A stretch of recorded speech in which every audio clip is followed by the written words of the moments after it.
In this video, let us learn to draw the ER diagram. Before watching this video, you must watch 3 videos which I have made on ER model. Those are the very basic videos. Only if you watch those videos, you will be able to follow this video. I have attached the link of those 3 videos in the description box. So please do watch those 3 videos and then watch this, you will understand. So generally in the exams, a topic will be given and we must draw the ER diagram for that topic. So now I'm going to explain an example with one small topic. So example 1 is, we need to draw the ER diagram for a school with a set of students and teachers.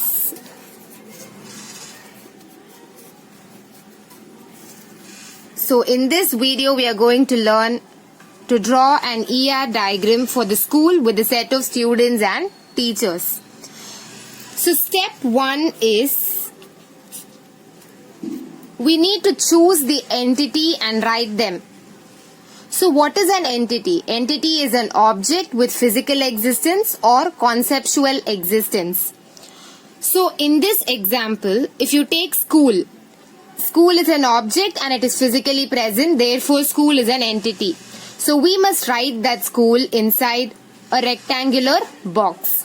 Next, if you take students, student is also physically existing and it is an object, so therefore student is also an entity, so it must be written inside a rectangular box. Next, teachers. Teachers are also physically existing and it is also an object, so it is an entity, so it must be written inside the rectangular box. So first we should write school, student and teacher inside the rectangular box. That is the first step.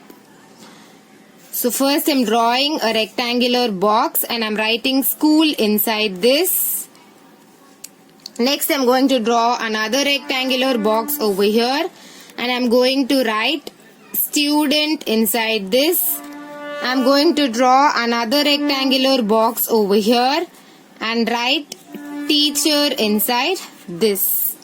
So after writing the entities, we must write the attributes of each entity. Attribute is nothing but the characteristics of entity. So first we should write the characteristics of student, then characteristics of school, then characteristics of teacher. So first, what are all the characteristics of student? We must write inside the oval shape. So first, student will have a name. So student name.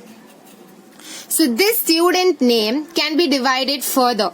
The student will have the first name, middle name and last name. So I'm going to divide it further and write it like this. First name, middle name and then last name. Next attribute of student can be the student's address. The next attribute of a student can be the student's roll number. So now if you take the student name, you are able to divide the student name further. So therefore this student name is known as the composite attribute. Composite attribute means if you are able to divide an attribute further, then it is known as the composite attribute. Therefore student name is a composite attribute. Next, address is an attribute of student, then roll number is an attribute of student. If you take this roll number, it is unique for every student. 2 students will not be having the same roll number. No 2 students will be having the same roll number. It is unique for all.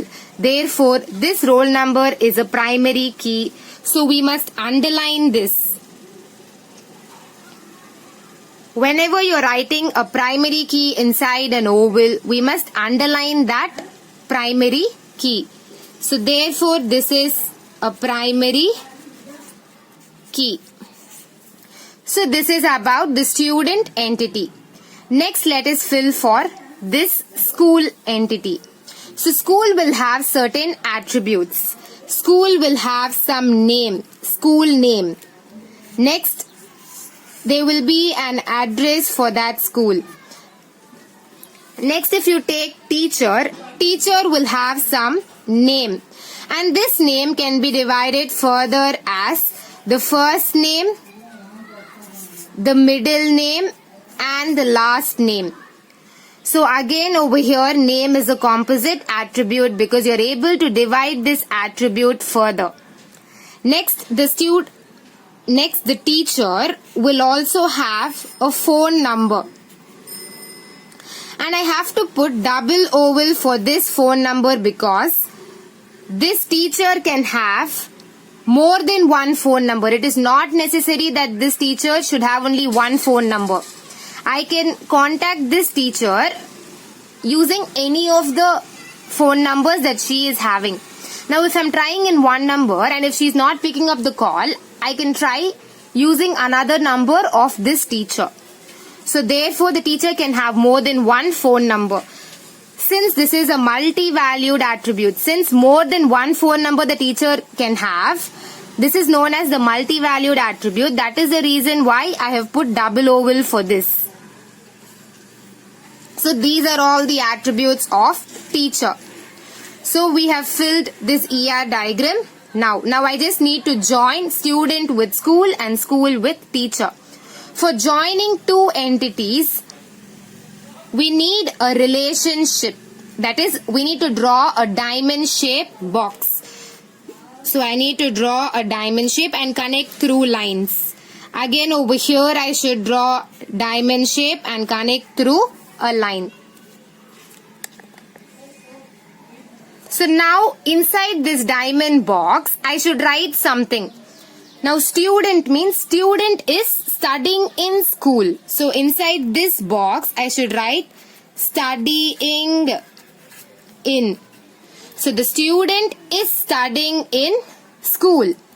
Then school has teachers. So inside this diamond box I should write has.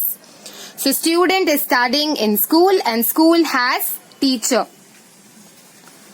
So this is the ER diagram for this example.